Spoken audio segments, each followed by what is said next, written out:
ও আল্লাহ আমি কি করবো? একটা বার মাফ করেন ভাই। ও ভাই আমি ভাই এই রোডে আমার হাত দিব না, দেখো না ভাই আমি কিস্তি উড়াই কেমনে করবো। মা আমার চাল কেনার মতো পয়সা নেই, আমি ধরবো না, তুমি করতে নি আমগুলি বাবু বিপদে বলায় লাভ আছে? আইনের লোকেরা যদি প্রথম থেকে না দেয় যাইতে আমরা যাইতে পারি কর ভাই যেতেছে না। জোরদার মূল লোক তার তা আমাকে তো আর কিছু করার নাই ভাই, সবাই নিষিদ্ধ করে, সবাই গাড়ি চালায়। এখন কি করব? কি কাম না করলে চুরি করতে হইব। নিজের টাকা দিয়ে কিনেছিলেন? না, জমা মালিকরে বলবো যে গাড়ি লই গেছে, এছাড়া আর কি তা দিতে হবে। আমার দিতে হবে, নিজের টাকা দিতে হবে। কানে ধরে তো বলছি আর কখনো আসবো না স্যার। জি না স্যার, হাসি না, আর আসবো না স্যার।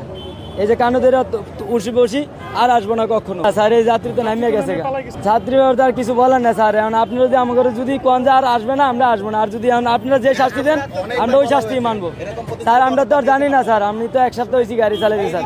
অবৈধ জি স্যার। মেন রাস্তায় আসা নিষেধ, এটা মাইকিং করা কিংবা নিউজ হওয়া।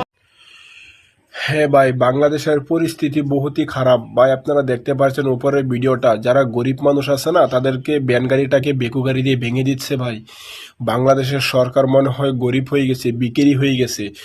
মাথার গাম পায়ে ফেলে যে মানুষটা ভ্যান গাড়ি রিক্সাটা চালায় খাচ্ছে, ওদেরকে নির্যাতন করা হচ্ছে। বাইরে ওরা আজকে ভালোভাবে আছে বলে সরকার থাকতে পারছে, আর ওরা ভ্যান গাড়িটা বন্ধ করে দিলে সরকারও থাকতে পারবে না। ভ্যান গাড়িওয়ালা ভাইদের পয়সা দিয়েই তো সরকার চলছে।